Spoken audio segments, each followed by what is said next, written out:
오늘 우리 성경 말씀 사도행전 23장 우리 11절 말씀 한 절 보십시다. 사도행전 23장 11절 말씀 한 절 보십시다. 그날 밤에 주께서 바울 곁에 서서 이르시되 담대하라. 내가 예루살렘에서 나의 일을 증언한 것 같이 로마에서도 증언하여야 하리라 하시니라. 아멘.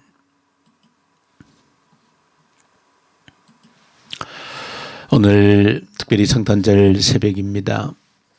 이 성탄절 새벽에 사도행전 우리가 함께 묵상하고 있는 또 23장 오늘 본문 말씀을 통해서 이 성탄 새벽에 하나님의 아들이 이 땅에 사람의 몸을 입고 오신 그 기쁘고 감사한 날을 기억하는 이 새벽에 주신 말씀을 통해서 성탄의 의미를 한번 또 새겨보기를 원합니다. 바울은 지금 목숨을 걸고 예루살렘으로 들어왔습니다. 그야말로 전혀 또 예상과 전혀 다르지 않게 그야말로 예루살렘에는 바울을 대해서 어떤 위협과 어떤 살해, 어떤 그런 위협이 그야말로 넘쳐났던 그런 곳이 바로 예루살렘이다라고 하는 것은 바울이 예루살렘에 들어오자마자 그런 상황을 접하게 되어집니다. 적어도 수만 명의 사람들이 바울을 향해서 적개심을 품고 있었고 그리고 엄청난 폭도로 변해서 바울을 죽이려고 하는 그런 무서운 폭도들이 지금 바울을 둘러싸고 있다 하는 것을 본문 속에서 우리에게 증언해 주고 있습니다. 오늘 본문 속에서도 이 바울을 향한 그 폭도들의 그 증오심과 어떤 그 적개심이 얼마나 강하냐라고 하는 것을 잘 보여주고 있습니다. 이런 속에서도 바울은 아주 지혜를 발휘를 하게 되어집니다. 지혜로운 사람이다 하는 것을 단적으로 보여주는 증거들이 어제 우리가 읽었던 본문 속에서도 또 오늘 함께 읽을 본문 속에서도 그런 바울의 지혜가 보여집니다. 바울은 처음 그렇게 이제 폭도들에게 둘러싸여서 그래도 폭도들을 진압하러 온 로마 군대 그 천부장의 그래도 보호 속에 이제 있게 되어졌을 때에 그 천부장도 어떤 치안 유지의 책임을 지고 있는 사람으로서 이 민중들이 이렇게 한 사람에 대한 증오심이 있을 때에는 반드시 이 사람에게 무슨 큰 죄가 있을 것이라 생각하고 바울을 이렇게 매질하려고 할 때에도 바울은 그때 아주 재치를 발휘하지요. 내가 로마 사람이다라고 하는 그런 자기 신분을 밝히게 되어집니다. 왜냐하면 당시에 로마 사람은 어떤 분명한 죄를 규정하지 않고서는 함부로 그를 때리거나 매질하거나 하는 것이 불법이 되어져 있기 때문에 내가 로마 사람이다라고 하는 것으로 또 위기를 모면할 수 있는 그런 기회를 부여잡게 되어집니다. 오늘 본문 속에서 또 한 번 바울은 그런 또 재치를 발휘하게 되어지는데 이제 그 공회를 또 모아서 바울의 죄상을 밝히려고 하는 그런 현장에 수많은 사람들이 둘러싸서 바울을 향한 그 적개심을 불태우고 있을 때에 그 속에서 바울이 아주 그 자신을 둘러싸고 있는 그 폭도들의 성향을 분석해 본 겁니다. 거기에는 여러 사람들이 모여 있지만은 바울이 보았을 때에 두 종류의 사람이 있는 겁니다. 특별히 바리새파 사람들이 있고 또 사두개파 사람들이 있는 겁니다. 그러니까 바울이 그 순간에 아주 참 보통 사람이 생각할 수 없는 그런 아주 그 지혜로운 발상을 하게 되어지는데 지금 이 폭도들이 지금 한 마음으로 자신을 향해서 적개심을 불태우고 있는 것 같지만 가만히 볼 때 그들의 스스로도 근본적으로 서로 적대감을 가지고 있는 두 세력이라고 하는 것을 알게 되어지고 그래서 바울은 자신에게 쏠려진 그 분노의 적개심을 돌리기 위해서 그 서로 다른 두 그룹의 어떤 그 입장 차이를 이용해서 위기를 벗어나는 그런 모습을 보여줍니다. 바울 자신이 바리새인으로서 사두개인들과는 아주 서로 다른 어떤 입장을 가지고 있었기 때문에 바울이 거기에서 순간적으로 나는 죽은 자의 부활 때문에 여기서 이렇게 어려움을 당하고 있다라고 이야기를 하는 겁니다. 왜냐하면 바리새인들은 예를 들면 부활도 믿고 또 천사도 믿고 또 영이 있다고 믿지만은 이 사두개인들은 다 그런 것이 없다라고 부정하는 것입니다.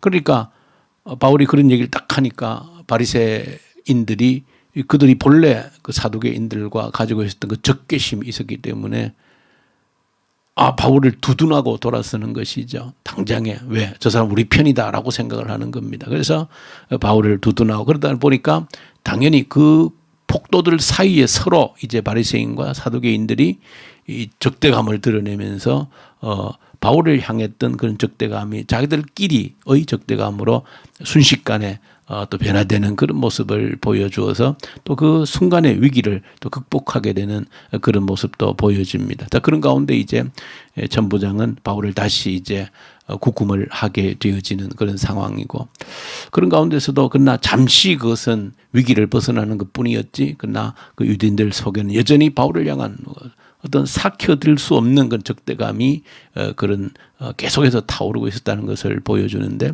오늘 본문 속에서는 아주 그들의 어떤 적대감을 단적으로 보여주는 것이 그 중에는 40명의 결사대까지 모여졌다는 것이죠. 어떻게 바울을 죽이기 전에는 우리가 먹지도 마시지도 않겠다라고 하는 그런 다짐을 한 사람들이 40명이 죽이기로 바울을 반드시 죽여야 되겠다라고 하는 그런 적대감을 가지고 나름대로 음모를 짠 것이죠.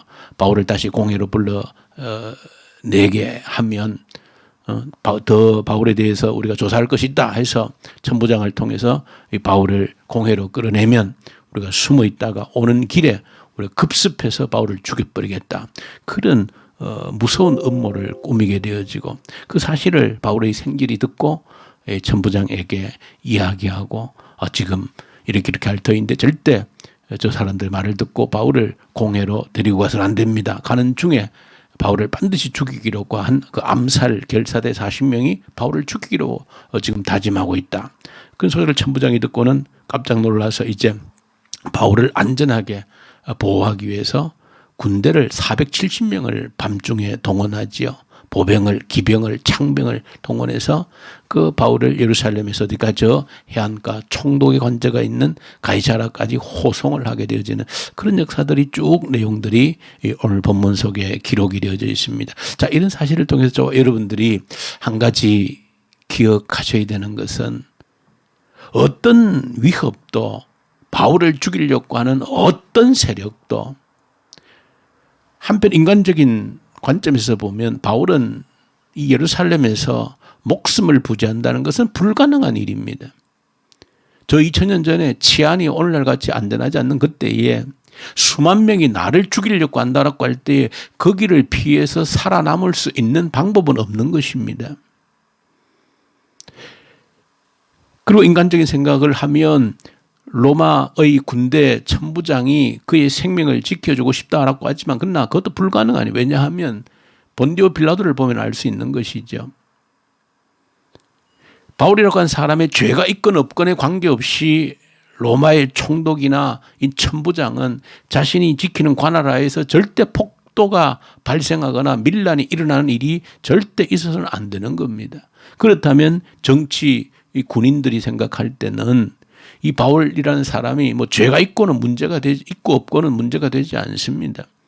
그저 저 다수 폭도들이 원하는 대로 내어줘 버리면은 잠잠해지고 평정을 찾을 수 있기 때문에 얼마든지 바울 한 사람 정도는 저들이 원하는 대로 그냥 내어줄 수가 있는 것이죠.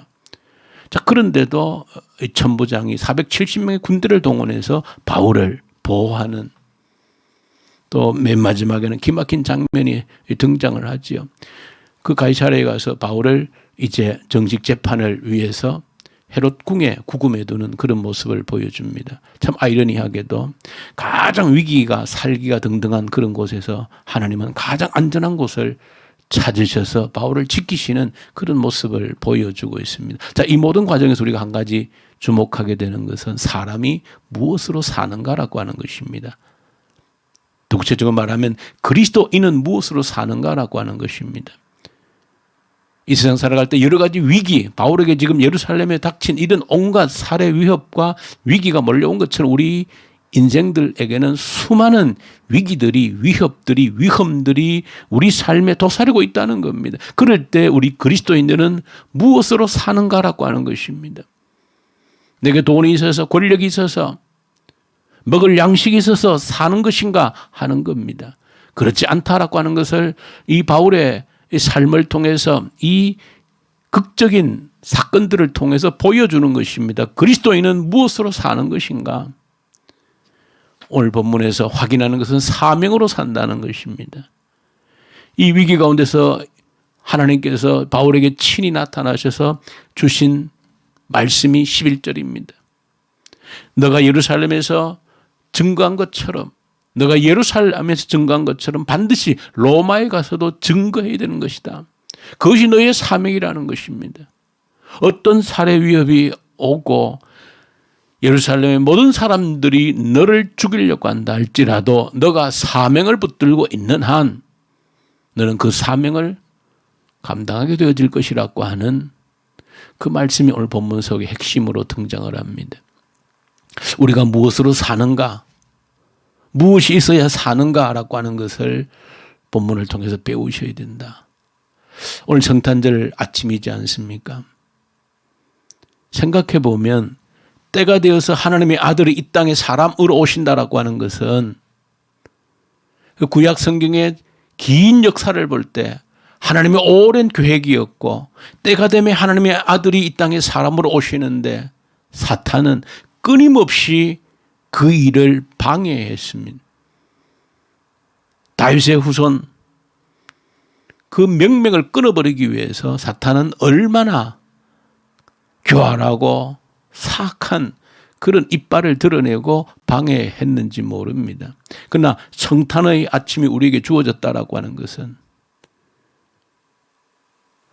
예수님이 이 땅에 오신 것이 놀러 오신 것도 아니고 그냥 우연히 오신 것도 아니고 하나님의 사명을 위해서 오신 분이기 때문에 그 어떤 사탄의 세력이 방해하더라도 헤로드 왕이 죽이려고 모든 남자아이들을 다 죽여버리는 그런 위험이 닥쳤다 해도 그것 때문에 하나님 주신 사명이 취소되거나 사라지지 않는다는 것을 예수님이 이 땅에 오신 성탄을 통해서 우리에게 보여주시는 겁니다. 분명한 하나님의 사명을 가지고 오셨기에 예수님은 오실 때부터 살아가신 모든 과정에서 마지막 죽는 그 순간까지 힘이 없어서 무기력해서 죽으신 것이 아니라 사명을 따라서 하나님이 주신 그 사명에 따라서 마지막 생명까지 드리는, 그러므로 성탄이라고 하는 것은 하나님의 사명에 따라서 오신 것이다. 하나님 주신 사명이 있기 때문에 이 땅에 사람의 몸으로 이 땅에 오셔서 그 어떤 누가 방해하고 거부한다 할지라도 거기에 상관없이 사명에 따라서 이 땅에 사람으로 오셔서 주신 하나님의 사명을 감당하신 분이 바로 우리 주 예수 그리스도이시다라고 할 때 이 성탄의 아침에 다시 한 번 더 나를 살게 하는 것이 무엇인가? 나를 살게 하는 것이 무엇인가? 결코 돈도 아니고 명예도 권력도 아니고 내 손에 빵을 들고 있다고 해서 그것이 내가 사는 수단이 되어질 수 없다는 것을 오늘 바울을 통해서 사명이 그에게 주어졌을 때에 어떤 죽을 환경에서도 살게 하시는 분이 하나님이시다라고 하는 것을 이 성탄의 아침에 한번 저와 여러분들이 다시 한번 더 새롭게 확인하는 기회가 되어질 수 있기를 간절히 소망하고 이 성탄의 아침에 주님 앞에 기도할 때 하나님, 나를 살게 하는 나의 사명은 무엇입니까? 나를 살게 하는 어떤 세상에 휘몰아치는 거기에 휘둘리는 삶이 아니라 나를 살게 하는 사명이 무엇입니까? 라고 기도하고 그것을 부여잡는 이 성탄의 새벽이 되어질 수 있기를 간절히 소망합니다. 우리 주님 아버지 감사합니다. 하나님의 사명을 가지고 이 땅에 사람으로 오셨던 우리 주 예수 그리스도를 기억하는 이 새벽에 나를 살게 하는 하나님께서 내게 주신 사명이 무엇인지를 깊이 생각하는 이 성탄의 새벽이 되게 하시옵소서. 우리 주 예수님 이름으로 기도 올려드립니다. 아멘. 하늘에 계신 우리 아버지, 아버지의 이름을 거룩하게 하시며 아버지의 나라가 오게 하시며 아버지의 뜻이 하늘에서와 같이 땅에서도 이루어지게 하소서. 오늘 우리에게 일용할 양식을 주시고 우리가 우리에게 잘못한 사람을 용서하여 준 것 같이 우리 죄를 용서하여 주시고 우리를 시험에 빠지지 않게 하시고 악에서 구하소서. 나라와 권능과 영광이 영원히 아버지의 것입니다. 아멘.